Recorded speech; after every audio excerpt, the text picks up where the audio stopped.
He told his friends she was just a waitress. He hid her from every party, every dinner, every photo, because she didn't wear designer shoes. Until one night, she walked in wearing her real last name, and the room fell silent. Before we dive in, hit that subscribe button and drop a comment.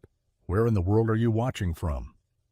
The laughter around the table echoed like clinking champagne flutes, crisp, clean, and far too perfect. Marcus adjusted his collar for the third time, trying to ignore the way sweat clung to the back of his neck. It wasn't the heat, it was the question. "So, are you still single?" Amanda asked, twirling her wine glass with a smirk that always came right before she sunk her teeth into someone. He hesitated, just for a breath, but in a room full of sharks, a breath was long enough to draw blood. "Yeah," he said, forcing a smile. "Just focusing on work right now." A round of approving nods circled the table. Of course. Of course Marcus was single. He was one of them. Tailored suits, rooftop parties, imported whiskey. A man like him wouldn't be caught dead dating someone who worked in a corner cafe and lived in a one-bedroom apartment with chipped tiles and a broken water heater. He wouldn't be caught dating someone like Harper. And yet, every night, after the driver dropped him off and the city lights faded behind his windows, that's exactly where he went. To her. To the smell of cinnamon and old books. To the sound of her humming while she stirred tea. To the safety of being seen, not for his resume but for his realness. But here, under chandelier light, and beside people with names like Prescott and Whitmore. Harper was an inconvenience, a crack in his polished image. He hated himself for thinking it, hated himself more for speaking it. "Still single," he repeated, this time with a little laugh, like he had just tossed the idea of a relationship to the wind. Across the table, Logan leaned back with his signature smugness. "Smart man. You don't want to tie yourself down before the company goes public. You'll have options." Marcus clinked his glass against Logan's. The sound was hollow. He couldn't even taste the wine anymore. All he could think about was Harper, probably waiting on their couch right now, in her oversized sweater, flipping through an old poetry book, wondering if he was telling his friends about her. He wasn't. He had lied. And somehow the truth of that felt louder than anything else in the room. The door creaked open with the faintest groan, and there she was, barefoot on the couch, legs tucked underneath her, one hand balancing a chipped mug, while the other traced invisible lines across the margin of an old yellowed book. Her eyes lifted slowly when Marcus stepped in, like she'd been reading the air more than the words. "You're late," Harper said softly, not accusing, not angry, just observant, as always. Marcus didn't answer at first. He shut the door gently behind him, the weight of the evening settling in his chest like wet concrete. She turned the page, even though her eyes hadn't moved. He could feel the tension rise, not from a fight, but from the things left unsaid, the kind that gnawed at the edges of silence. He slipped off his shoes and walked toward her, loosened his tie, then tossed it on the armrest like it didn't belong to him anymore. "Dinner ran long," he muttered.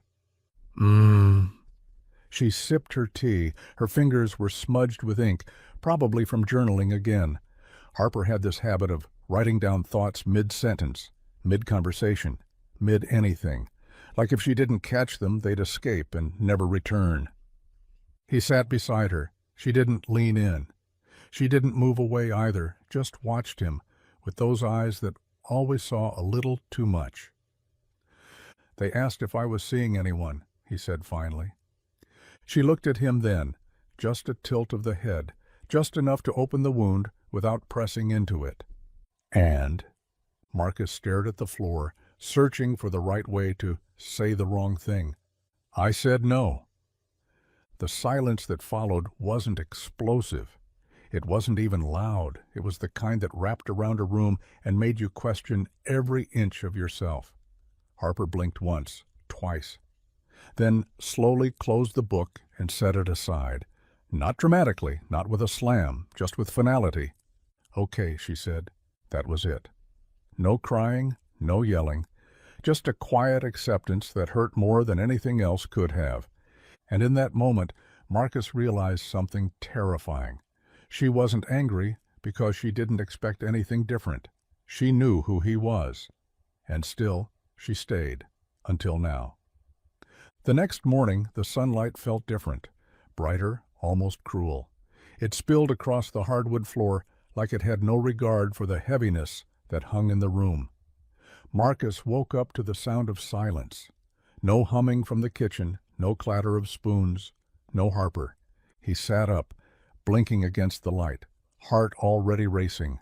Her side of the bed was untouched, the pillow still full, the blanket uncreased. She hadn't slept beside him. He didn't know when she had walked out of the room, only that she had. He found her on the balcony, curled in the corner chair with a blanket wrapped around her legs, one hand around a cup of coffee she'd made herself. That was new. He always made the coffee. It was one of the only constants they had. "I didn't want to wake you," she said without turning around. He stood there for a moment, just watching the way the wind tugged at the edge of her sweater.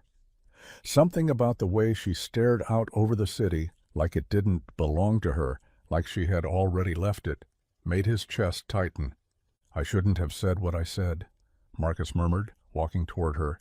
She looked over, her expression unreadable. "You didn't say anything, Marcus. That's the problem." He stopped short. The truth in her words was too sharp to ignore. "I didn't lie because I was ashamed of you," he tried to explain, but she laughed. Not loudly, not mean, just tired. "No," she said, eyes narrowing, "because it sure felt like shame." He sat across from her, close enough to feel the distance. "I just didn't want them to judge you." Harper shook her head slowly, as if she pitied him. "Then you were never really with me. You were with some version of me you thought they could tolerate." That landed hard, because he knew she was right. She stood up, stepping away from him, blanket falling off her shoulders. "I don't want to be a secret, Marcus. I've done that before. It doesn't end well." And just like that, she walked inside, leaving him on the balcony with nothing but guilt, cold coffee, and the echo of everything he couldn't say. She didn't text him all day, not after she left that morning in a rush, keys jangling in her tote, her hair still damp and twisted into a bun. She didn't kiss him goodbye, didn't look back. Marcus had stood in the doorway, watching her retreat down the steps, wanting to say something, anything, but the words didn't come. They never came when they needed to. Now it was almost midnight, and the apartment was quiet again. That kind of quiet that made the walls feel closer. He paced the living room with his phone in his hand, thumb hovering over her contact, backspacing messages he didn't have the nerve to send. Everything he wrote sounded small, too late, too dishonest. Finally, the door creaked open. Harper walked in without looking at him. Her coat was damp from the light rain outside, and her eyes looked red, but he couldn't tell if it was from crying or just exhaustion. She placed her keys in the bowl, like she always did, removed her shoes, stepped out of her world and back into his. "You didn't answer any of my calls," he said, breaking the silence. She didn't respond, just walked past him into the kitchen and opened the fridge, as if hunger could distract her from everything else she was carrying. "I was worried." "You were guilty," she corrected, voice flat. "That's not the same thing." Marcus swallowed hard. He walked toward her, but she turned before he got close, resting both hands on the counter like she needed something to keep her upright. "Do you know what it felt like?" she asked. "Standing in a room with your friends, hearing them talk about your future wife like she's supposed to come from a catalog? And I'm just some background extra you're too embarrassed to introduce." "I'm not embarrassed by you," he said too quickly. "You're embarrassed by what I'm not," she snapped. "I'm not rich. I don't wear heels to brunch. I don't have a family name that echoes through skyscrapers. So instead of standing beside me, you tuck me behind closed doors and call it protection." Her voice broke on that last word. He didn't know what hurt more, what she said, or how calmly she said it. Then she looked up at him, tired and raw. "If you're so afraid of what they'll think of me, maybe you shouldn't be with me at all." And in that moment, Marcus realized the terrifying truth. She wasn't threatening to leave. She already had. The next morning, Marcus stood in front of the mirror, adjusting his shirt collar for the 5th time, but it didn't matter. Nothing looked right. His eyes were bloodshot from barely sleeping. His jaw felt tight, like he'd been grinding his teeth all night. And behind it all, there was a sickening churn in his stomach, the kind that made you want to rewind time even when you knew it wouldn't help. His phone buzzed on the counter. "Logan, don't forget dinner tonight, 8 p.m. Bring someone if you've got her."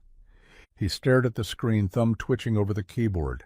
He started typing, erased it, then locked the phone without replying. He couldn't bring her. Not like this. Not after last night. In the living room, Harper sat on the edge of the couch tying her shoes. She was dressed simply in jeans and a soft gray sweater, her hair pulled back. There was something fragile about her today. Not weak, just distant, like she had already boarded a train in her mind and he wasn't on it. "Harper," he said, stepping into the room. She didn't look up. "I have to get to the cafe early. They need help setting up the weekend display." He nodded, even though she hadn't asked a question. "I got invited to a dinner tonight. With friends, investors, people from the firm," he added. Finally, she looked up. "And?" "I want you to come." She stared at him for a long moment, trying to decipher whether this was a genuine invitation or another performance, one she wasn't in the mood to audition for. "Why?" she asked.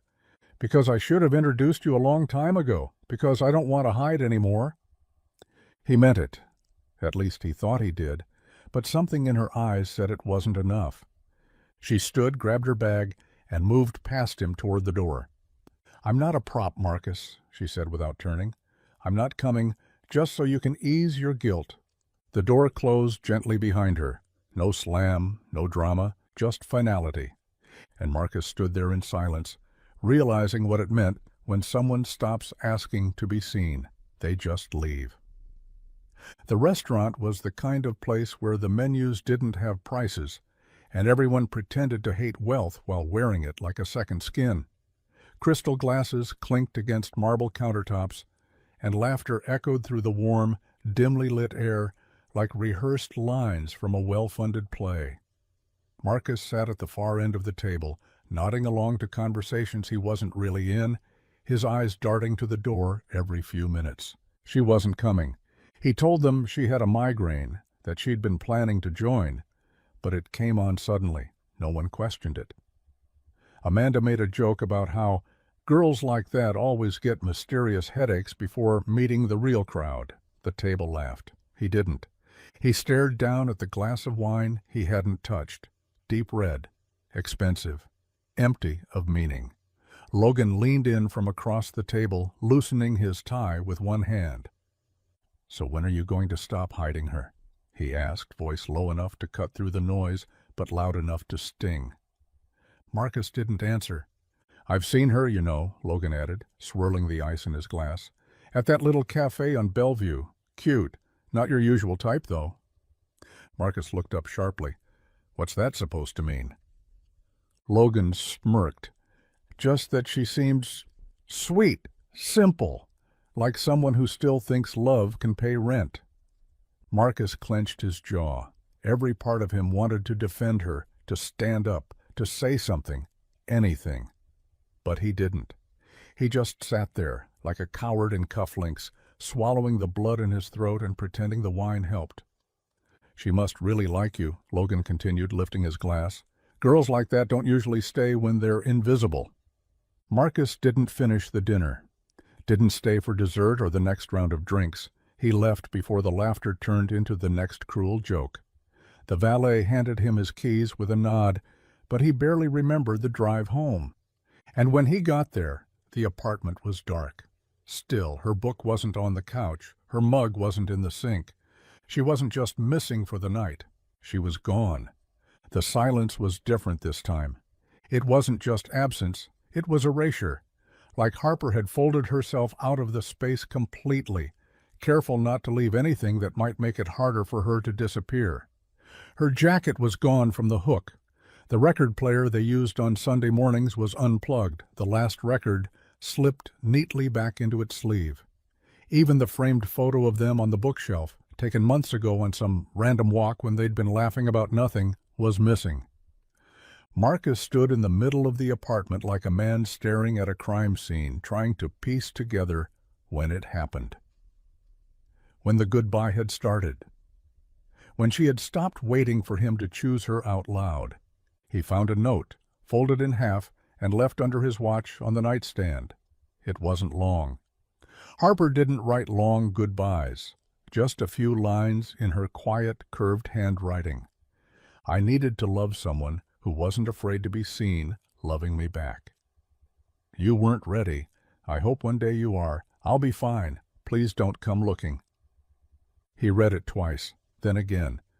And then he sat on the bed staring at the wall as the words echoed back at him like a voice through a tunnel. He had pushed her into the background so often he hadn't noticed when she started fading herself out.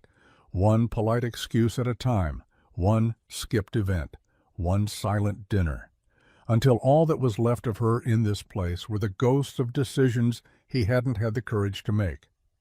His phone buzzed. Logan again. Solid exit tonight. Told Amanda your girl dumped you. She said she saw it coming.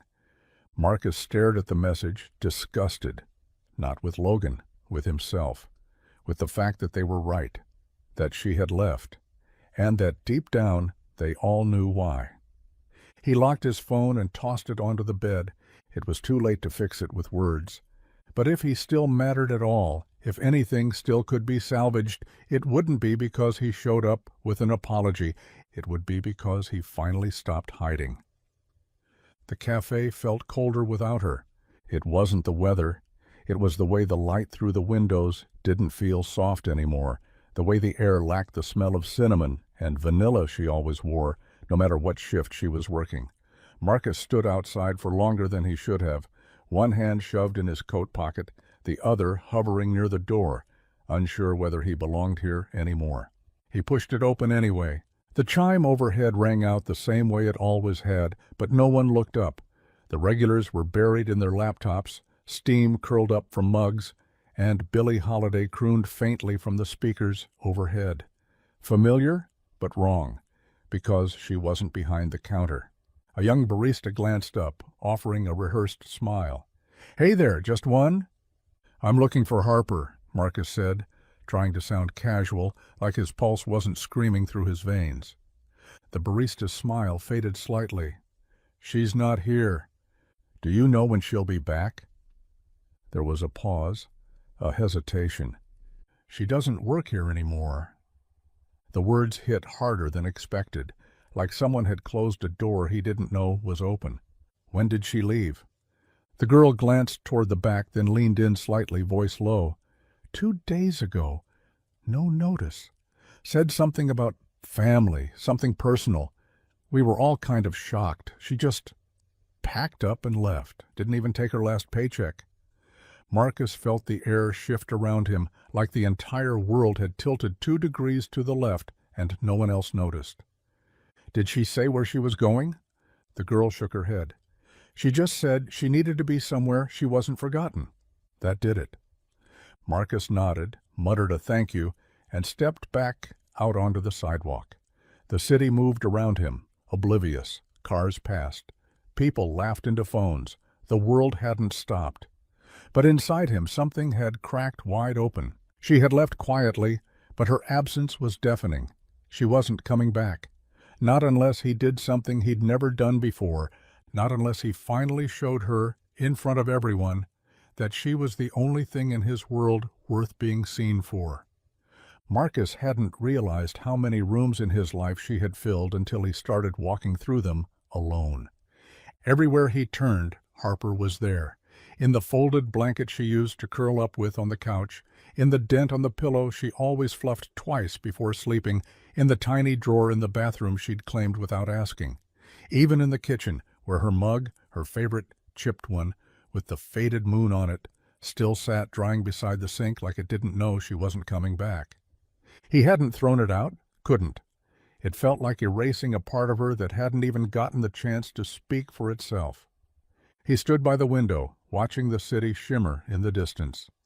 Somewhere out there, She was rebuilding her world without him, and he had no idea where to start looking. His phone buzzed again. "Logan, another dinner Friday. Bring someone this time.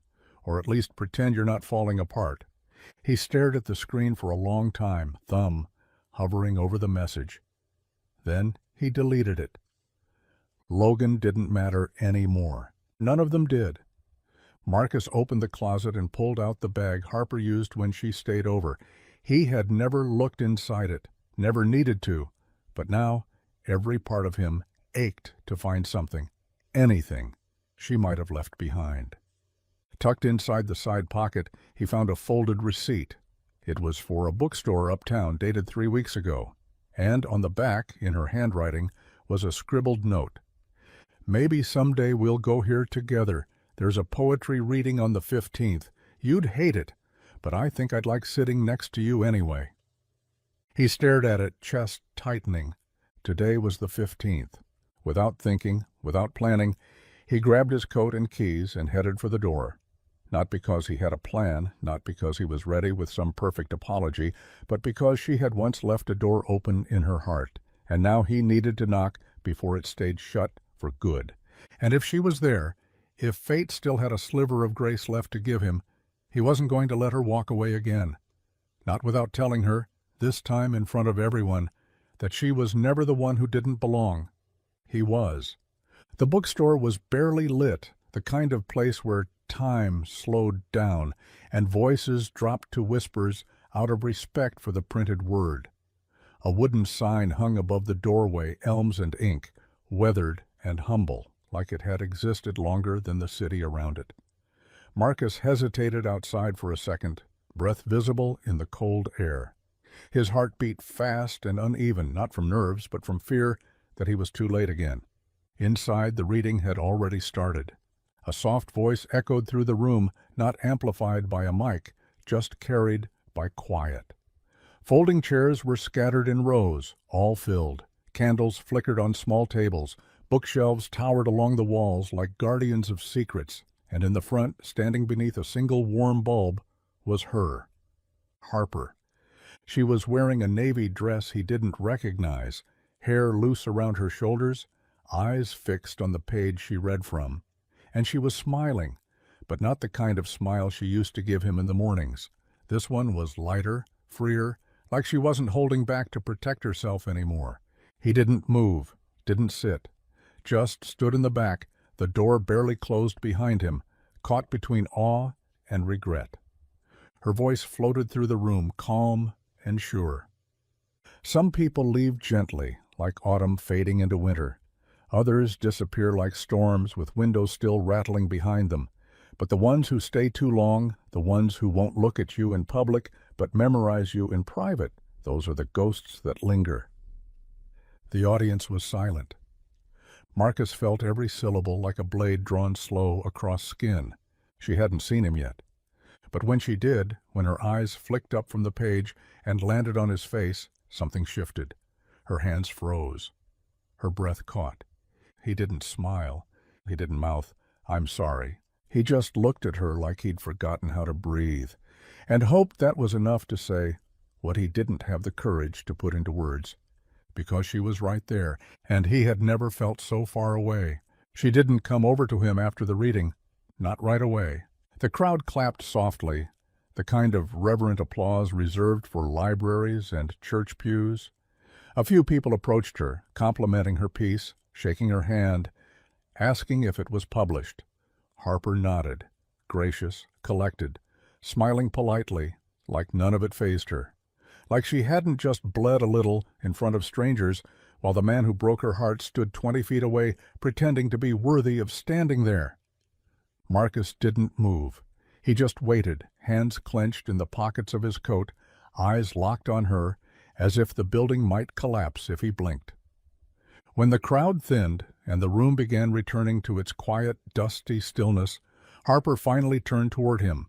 Her heels clicked softly across the wooden floor, each step deliberate. She stopped a few feet away, no warmth in her eyes, just calm, measured distance. "You weren't invited," she said. "I know." She crossed her arms. "Then why are you here?" He looked at her the way people look at open sky after a long winter, like something in him remembered how to hope, even if it didn't deserve to. "Because I lied," he said, voice low, "not just to my friends, to myself. I pretended I wasn't proud of you, pretended I didn't love you enough to stand next to you in the light, but I do." She held his gaze, unmoved. "And what are you expecting now?" she asked. "Applause?" "No," he said quickly. "I'm not here to win you back with words. I'm here because I should have been here from the start, in the front row, not hiding, not holding you in secret." Her expression didn't soften. "I meant what I wrote," she said. "You memorized me in private, but erased me in public. I won't live like that again." "I won't ask you to," he said. "But I will prove that I've changed, and not just when no one's watching." Silence stretched between them. "I'll walk away if you want me to," he added, "but I needed you to see that I showed up, finally." She looked at him for a long moment, unreadable, then turned without a word and walked toward the back of the bookstore, and this time he followed. The back of the bookstore was quieter, tucked behind a velvet curtain and a shelf labeled Classics. It smelled like cedar and dust, the kind of air that held memories. Harper led the way without looking back, her pace steady, not rushed, not slow, just enough to let him follow without giving him the satisfaction of thinking he belonged there. She stopped beside a table where someone had left 2 untouched cups of tea. The steam had faded, so had the warmth between them. Marcus stood across from her, unsure what to say, now that the words he rehearsed had already left his mouth. Nothing sounded right in his head. Everything sounded like too little, too late. Harper leaned against the table, arms folded. "Do you know what it's like to sit across from someone who says they love you, and still feel like a stranger in their life?" His throat tightened. "Yes," he said. "Now I do." "No," she shook her head. "You don't. You don't know what it's like to look at someone with your whole heart and watch them flinch when their world brushes up against yours." He didn't interrupt, didn't defend himself. He just stood there listening, finally. "I gave you my whole self," she continued, quieter now. "I let you into the parts of me that aren't polished or clever or easy to love, and all I wanted in return was to not be hidden like a secret you were ashamed of." He stepped closer. "I wasn't ashamed of you. Then why was I never good enough to exist beside you?" Her voice broke, but her spine didn't. Marcus swallowed hard. "Because I was a coward. Because I thought protecting you meant keeping you out of the room. But the truth is, I was protecting myself. From the shame of not being enough for you. Of having someone real in a world that only respects the fake." She looked down, her eyes glassy. "I'm not asking for you to forgive me," he said, "but I had to show you I'm done pretending. I'm done choosing appearances over love." Harper exhaled shakily, then looked up. "I don't want to be someone you finally fight for, Marcus," she whispered. "I want to be someone you never would have risked losing in the first place." And for the first time in his life, he had nothing to say back. He watched her walk away again. This time it wasn't stormy or dramatic, just quiet. She slipped back through the curtain and out into the bookstore like she was stepping out of a memory, and all Marcus could do was stand there in the silence she left behind. He sat down in the chair she'd just vacated, hands resting on the edge of the table, eyes unfocused. It wasn't anger in her voice. That would have been easier. It was exhaustion, the kind that only comes after giving someone every chance and watching them waste each one. He stayed until the bookstore closed, until the chairs were stacked and the lights dimmed. No one asked him to leave. Maybe they sensed he wasn't ready to return to the world just yet. Maybe they just knew heartbreak when they saw it. Back at the apartment, the space felt colder. He hadn't realized how many of her things were missing until now. The bookshelf looked bare. The bathroom drawer was empty. The air was hollow.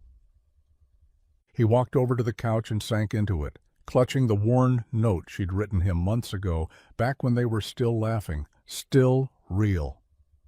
She'd left it on the fridge, jokingly, after a late-night argument over takeout. "One day I hope you'll let me love you in front of people." He hadn't. And now she was gone.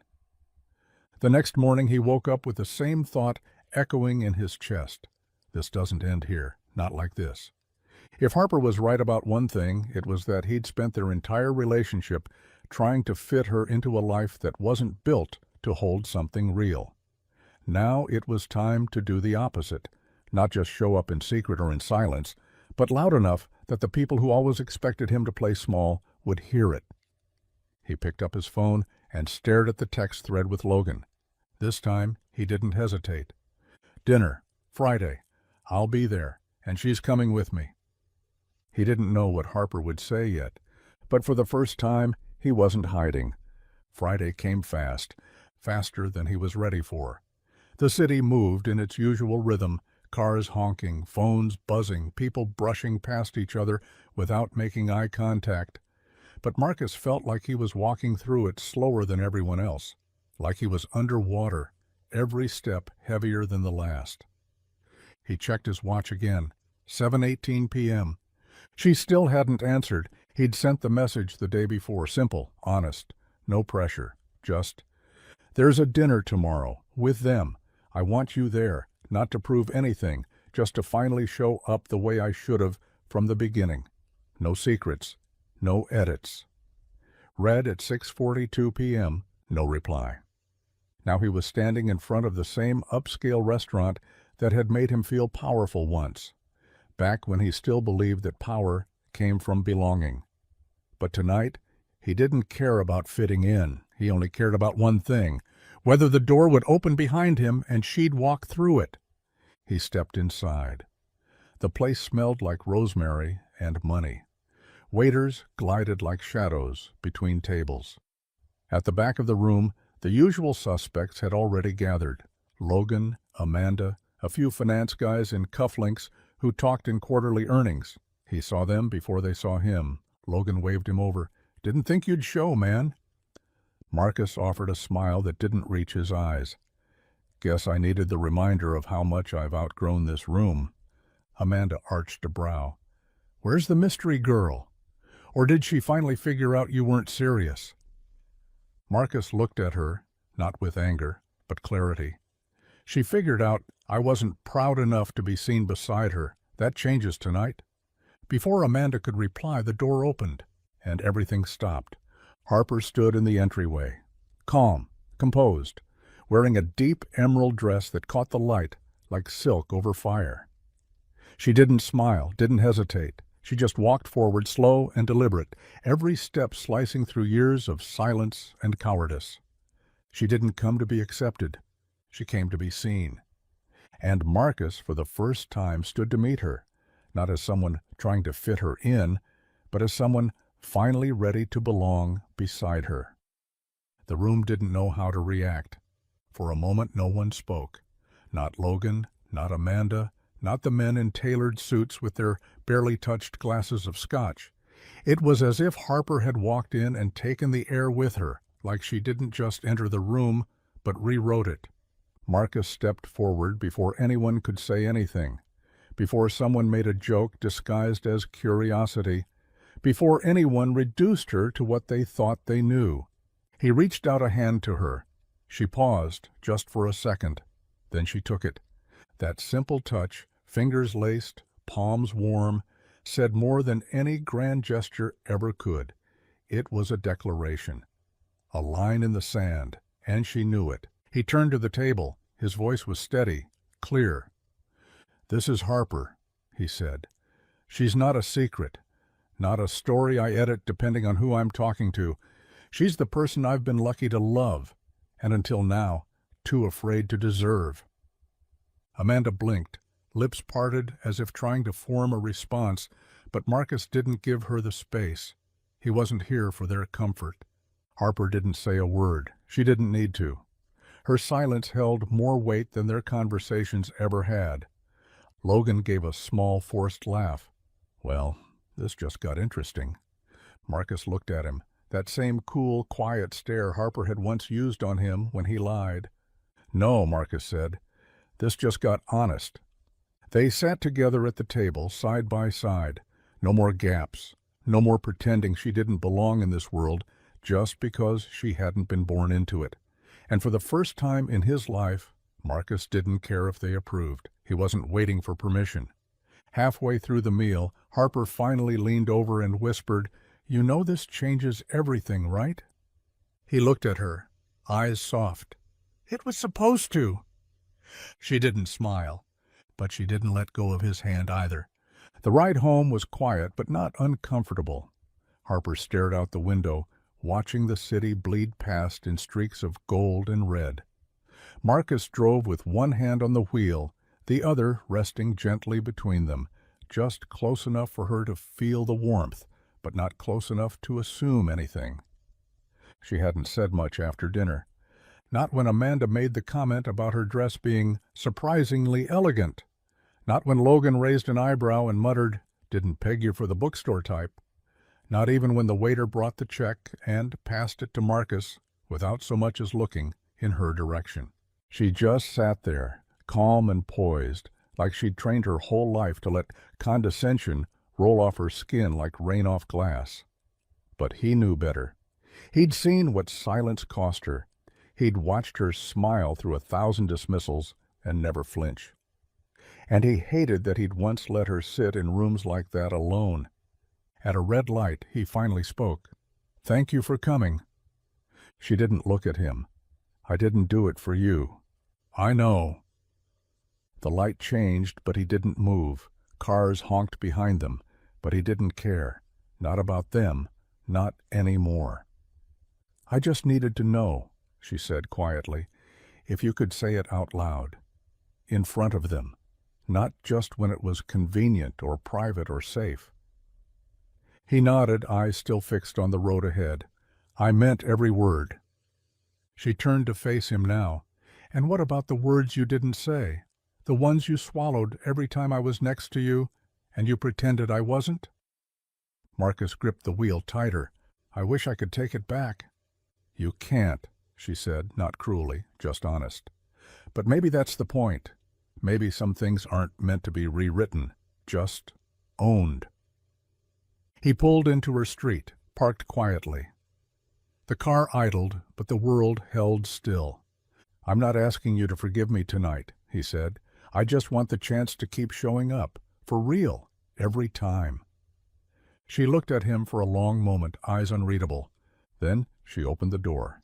And this time she didn't walk away. She waited. They sat on the front steps of her apartment, side by side, knees almost touching, the city humming low in the background like a distant song neither of them knew the words to anymore.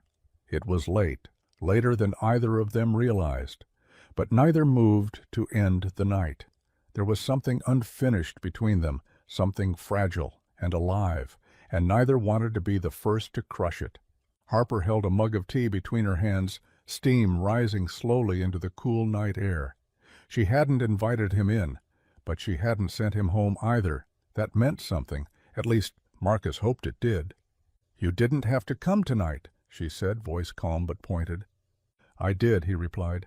"I just should have come a long time ago." She didn't look at him, just stared out at the empty sidewalk, her thumb tracing the rim of the mug. "Do you know what it felt like?" she said after a long pause. "To see you standing with them all those nights, laughing like I didn't exist?" Marcus exhaled, the guilt heavy in his chest. "Yeah, I didn't back then. But I do now." She nodded slowly. "It wasn't just that you didn't say my name. It was that you didn't see me. Not really. Not when it counted." He wanted to reach for her hand, but he didn't. Not yet. "I thought hiding you would protect us," he said, words slow, measured. "But all it did was make you feel like a shadow in my life." "I wasn't a shadow, Marcus. I was the only real thing you had." That one landed. She finally looked at him, and for a second he saw it again, that version of her who used to look at him like he was home. He hadn't realized how much he missed that gaze until it flickered across her face and disappeared again. "I don't know what this is now," she said softly, "but I know what it can't be." He nodded. "It can't be hidden." She looked down at her mug, then back at him. "I'm not promising anything. I'm not asking you to," he said. "I'm just asking you to let me keep standing beside you, this time in the light." And for the first time in a long time, she didn't say no. Sunday came with soft light and the kind of quiet that didn't feel empty, it felt earned. Harper stood barefoot in the kitchen of her apartment, stirring honey into her tea with slow, deliberate movements. The window was cracked open. Somewhere down the block, someone was playing an old jazz record, and the air carried hints of coffee and spring rain. Marcus sat at the table watching her, not out of habit, but reverence. There was something sacred in the way she moved when she thought no one was watching. She used to hum to herself, he remembered, little melodies with no words. Now she was quiet. He didn't know if that meant she was still unsure of him, or just learning how to let him in again. She set the tea in front of him without a word, then sat across from him and took a sip of her own. Neither spoke for a while. "I canceled my trip," she said finally. Marcus blinked. "Trip?" She nodded. "My aunt's place in Vermont. I was going to leave for a few weeks, disappear, reset." He looked at her carefully. "Why didn't you go?" "I wanted to," she admitted. "But something about you standing in that restaurant, saying everything I needed to hear in front of the exact people you once used to hide me from, it made me think maybe this isn't over yet." The tea had gone cold between them, but he didn't care. "I don't want it to be over," he said. "I know," she replied. "But words aren't what win me back, Marcus. They're just where we start." He nodded slowly. "I've been thinking," she continued, "about all the times I stayed silent, all the moments I let myself be reduced to background noise in your life." "I remember them too," he said, "and I wish I could go back to every one of them and put your name on my lips before anything else." Her gaze softened just slightly. She reached for her mug again, fingers brushing the edge. "If we're going to try," she said, "we try completely. No more halfway love." And just like that, the room wasn't quiet anymore. It was hopeful. And that was louder than anything. The next week felt like walking a tightrope between what they were and what they used to be. There were no labels, no promises, just a slow, careful rediscovery of everything that had once felt easy. But now every conversation had weight. Every silence meant something. Every look either opened a door or built another wall. They didn't move in together again. That wasn't part of the unspoken agreement. Instead, they carved out pieces of time. Coffee on Wednesdays, walks on Saturdays, late-night phone calls that stretched past midnight but never quite touched the edges of what still hurt. Marcus knew better than to rush her. He also knew something was shifting between them again. It happened on a Thursday evening. Harper invited him to a small gallery opening downtown, one of those quiet spaces filled with paintings that looked like emotions turned inside out. She wore a rust-colored dress, simple and elegant, and the moment he saw her across the room, he knew she wasn't just trying to impress him. She was trying to see if he still fit in the world she was building, and he was trying to prove he could. They walked through the gallery slowly, stopping in front of a piece that looked like a woman fading into smoke. Harper tilted her head and studied it for a while. "That used to be me," she said. Marcus glanced at her. "The painting?" She nodded. "I used to feel like I had to disappear to survive, to take up less space in your life, in rooms like this, with people like that." He followed her gaze to a group of sharply dressed men and women chatting by the hors d'oeuvres. "You don't have to do that anymore," he said. She looked at him carefully. "No, but I needed to know you could stand here without shrinking too." And she was right. Love wasn't about who held the most space. It was about not making the other feel small for existing. He reached for her hand. And this time she didn't hesitate. The gallery buzzed behind them, but Harper and Marcus stood in the corner like they were in a different room entirely. Her hand was still in his, but not tightly, just enough to say, "I'm here. For now." He didn't take it for granted, not after everything. They moved from piece to piece in silence for a while, until they reached a large canvas tucked near the back wall. It wasn't flashy, no bold strokes or loud colors, just two outlines, simple figures drawn in delicate, blurred charcoal standing side by side, not touching. Between them was a space, not wide, not dramatic, but undeniable. Harper stared at it for a long time. Marcus swallowed hard. "What do you see?" She hesitated, then spoke softly. "People trying to love each other without knowing how." He looked at the piece again, his chest tightening. "Do you think that was us?" "I think that was us," she said. "And I think we're still learning." He nodded, the weight of her honesty landing with precision. He never realized how often she had to spell things out just to be heard. Now she didn't raise her voice. She didn't need to. Every word she gave him was like a key, unlocking another door he hadn't dared open before. "Harper," he said, turning to face her, "there's a version of our story where I never get a second chance, and I deserve that version." She didn't argue. "But if you're giving me this, whatever this is, I need you to know I'm not treating it like a favor. I'm treating it like grace." Her expression didn't shift right away, but her eyes softened. "I've watched you show up for me," she said, "in rooms you used to hide me from, in spaces that made you uncomfortable. That means something, but I need more than moments. I need consistency." "You'll have it," he said. She looked at him, quiet for a beat. "I want to believe that." And he didn't say, then do. He didn't ask for her faith. He just held her hand a little tighter and stayed beside her in front of that painting. Two outlines, still learning, and finally starting to close the space between them. Marcus didn't see it coming. Not the email, not the meeting request, not the name on the sender line. Daniel Whitmore, a senior partner at his firm and one of the most powerful voices in the room. A man who had watched Marcus climb the ladder quietly, methodically, always staying in line. A man who smiled with his mouth, but never with his eyes. "Let's catch up. Private lunch. Just you and me." It wasn't a request, it was a summons. The restaurant was quiet. Old money. The kind of place where the servers wore gloves and everyone whispered. Marcus arrived early, heart already pounding, trying to guess what this was really about. Whitmore arrived late. He always did. And when he sat down, he skipped the pleasantries.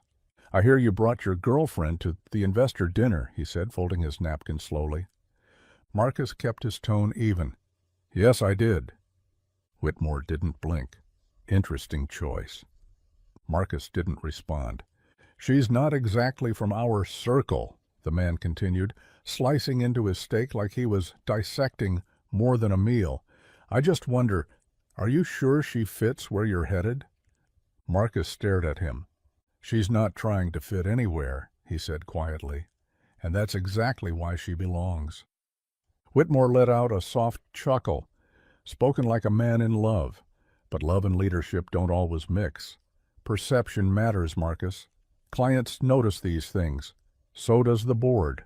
There it was, the threat, the reminder, that even when you think you've earned your seat at the table, someone's always willing to pull the chair out from under you if you bring the wrong person to dinner. Marcus breathed in slow, then leaned forward.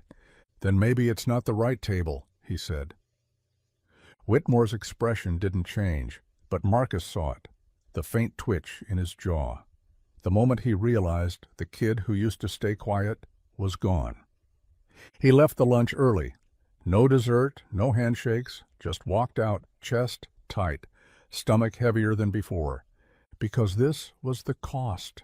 Speaking her name out loud wasn't just personal anymore. It was war, and he was ready to fight it. Harper sat on the floor of her living room with papers scattered around her like fallen leaves, poems, notes, half-finished journal entries, even the bookstore receipt Marcus had once found. She'd been trying to write for hours, but the words wouldn't land. Her thoughts kept circling back to the conversation they hadn't had yet, the one she knew was coming. The knock came just after 7. She opened the door and found Marcus standing there, hands in his pockets, shoulders tense like he'd been holding something in too long and wasn't sure how to let it go. "I need to tell you something," he said. She stepped aside. He didn't move past her right away, just looked at her like he was memorizing her again, only this time with permission. "I had lunch with Whitmore." That got her attention.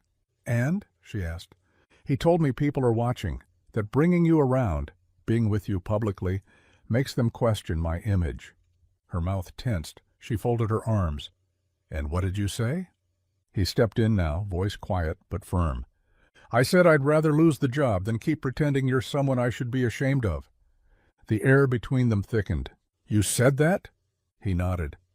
"And what did he say?" Marcus gave a half shrug. "That I was romantic, that I didn't understand how perception works, that love and legacy don't always mix." Harper's eyes narrowed. "And do you believe him?" "No," Marcus said, "but I think he does, and I think people like him will always see love as a liability if it doesn't come in the right packaging." Harper stepped closer, her voice steady. "You realize this isn't just about us anymore, right?" "I know." "If you choose me," she said, "you might lose everything else." Marcus looked her dead in the eyes. "Then I'll build something new, with you." For a long second she just stared at him, not like someone caught in a fairy tale, but like someone who'd been let down before and was still learning how to believe again. Then she said it. "Okay." Not a yes, not a promise, but it was the first word of something real. Marcus didn't sleep that night, not because he was afraid of what would happen next, but because for the first time in a long time he wasn't pretending.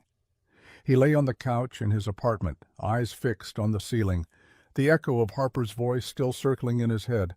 "Okay." It wasn't a fairy tale answer. It didn't come with a kiss or a promise or the magic glow of a perfect ending. It came with risk, with reality, with conditions neither of them could name yet. But it was real, and that was more than enough. The next morning he called the firm. His voice didn't waver. He didn't ask for advice. He asked for a meeting, in person. No hiding behind emails or calendar requests. By noon he was sitting across from Whitmore again, this time in a boardroom, not a private lunch. "I'm stepping back," Marcus said, "effective immediately." The older man leaned back in his chair. "You're serious?" "I'm not walking away from the work," Marcus clarified. "I'm walking away from the game, the politics, the pressure to be someone I'm not, someone who edits his life to fit the room." Whitmore's eyes narrowed. "You do realize what you're giving up?" Marcus nodded. "Yes, but I also know what I'm reclaiming." The silence between them was sharp. Not a single word spoken in that room could dull it. When he walked out of the building for the last time, the wind hit him like a reset button. He didn't feel regret, not even fear, just clarity. Later that night, Harper met him outside the bookstore where they'd first found each other again. She was wearing a long wool coat, her cheeks flushed from the cold, her eyes searching his face. "You really did it?" she asked. He nodded. "And how do you feel?" He smiled, breath curling in the air. "Free?" She reached for his hand without hesitation. And in that simple gesture, he knew he hadn't given anything up. He'd just made room for everything that finally mattered. Harper didn't speak right away. She just looked at him, standing under the bookstore's awning, like a man who had just stepped out of the storm with nothing but the clothes on his back and the truth in his hands. She could see the change in him, not loud or dramatic, but quiet and rooted, like something had finally settled in his bones. "Are you sure you didn't just throw your life away?" she asked softly, the question not laced with judgment, but something more vulnerable. He smiled faintly. "If it was a life I had to shrink you out of, it wasn't mine to begin with." That stopped her. People passed around them, cars rolling by, feet on pavement, conversations floating through the night, but for a moment it felt like the city had dimmed its lights just for them. Harper exhaled and leaned against the cold brick wall. "You really left everything?" I left what never really saw me. And what now? She asked. You're not the guy who fits their version of success anymore. I don't want to be, he said.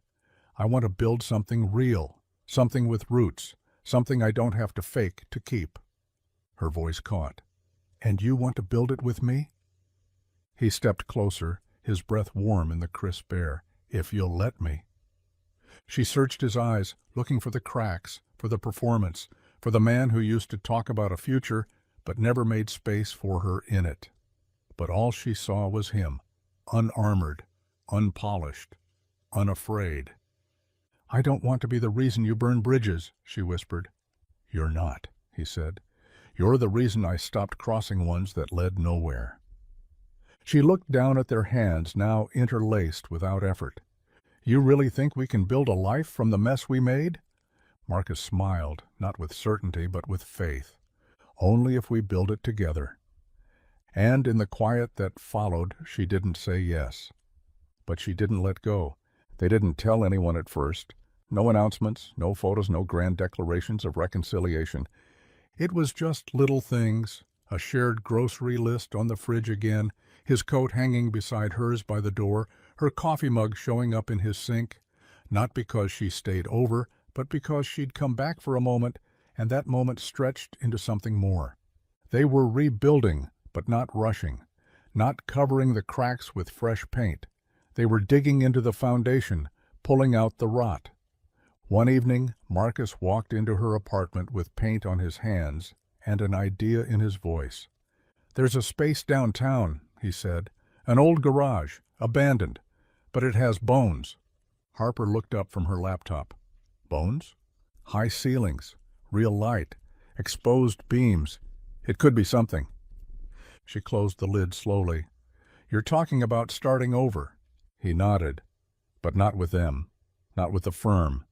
With us. I've been writing a proposal, something real. A space for community, creative work, shared ownership. No boardrooms, no polished shoes, just heart. She watched him closely. And where do I fit in? Marcus stepped closer. Where you always should have been, at the center, as a partner, in every sense. Harper leaned back, absorbing it, measuring it, not just the idea, but the man standing in front of her. I've had people promise me the world, Marcus, she said, and none of them ever brought a blueprint.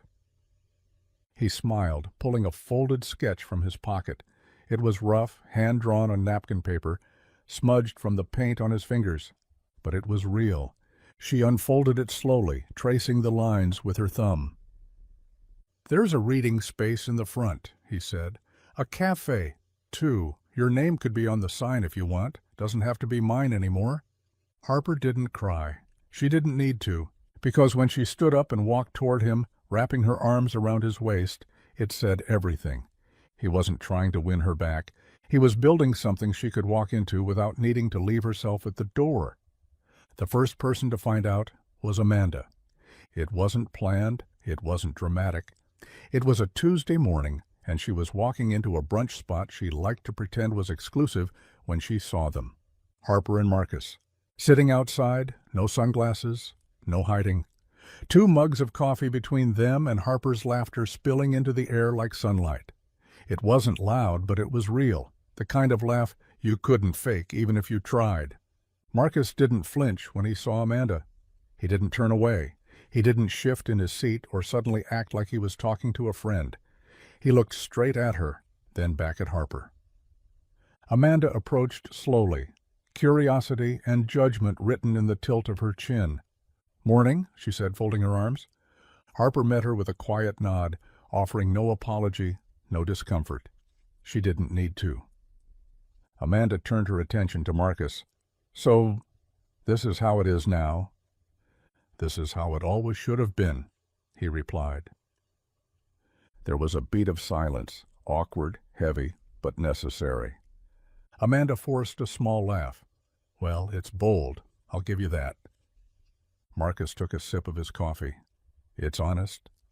Harper didn't say a word. She just watched Amanda with that same calm she always carried, like she had nothing to prove, because she didn't.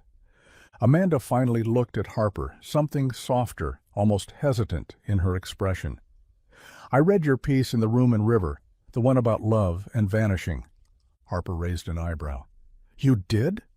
Amanda nodded, her voice quieter now. "It stayed with me. I didn't expect it to." Harper held her gaze for a moment, then offered the faintest smile. "That's how love works. It lingers, even when you think you've closed the door on it." Amanda gave a small nod. "Well, good luck." And then she walked away, not with a smirk, not with a sneer, just the look of someone who had just witnessed something she couldn't quite categorize. Marcus turned to Harper. "You okay?" She smiled, soft but steady. "I think I'm finally starting to be." The grand opening wasn't grand in the traditional sense. No press, no speeches, no champagne flutes or red carpets, just string lights hung unevenly across exposed beams, mismatched chairs, and a line out the door that wrapped halfway around the block. The space smelled like coffee and old books. Music played from a second-hand speaker in the corner, and every person who walked in looked like they'd been searching for something soft in a world too hard, and had finally found it. Harper stood behind the counter, apron tied loosely around her waist, cheeks flushed from the rush of people and the heat of something finally becoming real. She handed a latte to a young woman who beamed at the art swirled in the foam, then turned to Marcus, who was fixing a wobbly table leg near the window. "You good?" she asked. He looked up, smudged with dust and pride. "Better than good." They exchanged a look, unspoken, steady, full of everything that once broke between them and had now been carefully, painfully rebuilt. Near the back, someone was reading poetry through a microphone. No one was scrolling their phones. No one was rushing to leave. It was the kind of place that made you want to stay, to breathe slower, to remember who you were when you weren't performing. Logan showed up around 4 p.m. He didn't announce himself, just stood in the doorway for a while, taking in the scene like a man who'd walked into a different language and was trying to understand the grammar. Marcus noticed him, but didn't flinch, didn't shrink. He stood, wiped his hands on a towel, and met him halfway. "This is it," Marcus said. "The thing I left your world to build." Logan nodded once, expression unreadable. "It's different." "It's mine," Marcus said. Logan looked past him at Harper, who was laughing with a customer, her eyes glowing in that way Marcus used to think he only imagined. "You look happy," Logan said. "I am." Logan didn't stay long, but he left with something new in his eyes. Respect. "And Marcus?" He walked back to Harper, took her hand in his, and didn't let go. Not this time. The night settled gently around them. The last customer had left an hour ago, and the shop had grown quiet, just the two of them now, bathed in the soft hum of string lights and the faint hiss of the espresso machine cooling down. Harper stood near the front window, her reflection layered over the dim city outside. She was barefoot, hair down, sleeves rolled, the version of her he loved most, unpolished, unfiltered, entirely herself. Marcus swept the floor slowly, more out of ritual than necessity. He didn't want the night to end, not this one, not the first night of something they built together without apology. "I used to dream about this," Harper said, still staring out at the street. "The shop?" he asked, leaning the broom against the wall. She shook her head. "No, this, being loved without needing to disappear to make room for it." He stepped beside her, their reflections overlapping in the glass. "You were never the one who needed to disappear," he said. "I just wasn't brave enough to stand still and let the world see us as we were." Harper looked at him, her gaze soft but heavy with everything they'd endured. "You really would have given it all up?" "I did." "And if none of this worked out?" she asked. "If this place failed, if they never respected you again, if we couldn't piece it back together, would you still have chosen me?" He didn't hesitate. Every time. She studied him, not for answers, but for truth, the kind you couldn't dress in excuses or promises, the kind you could only prove by staying when the lights went out and the doors closed. She reached for his hand, intertwined her fingers with his. This time it wasn't hesitant. "Then let's never do small again," she said. "No more shrinking," he whispered. They stood there, two people, who had once almost let fear steal everything, and now, in a quiet corner of the city, with nothing but warmth around them and everything honest between them, they finally let the world see what love looks like when it's not hidden. And it didn't need to be louder than that. It just needed to be true.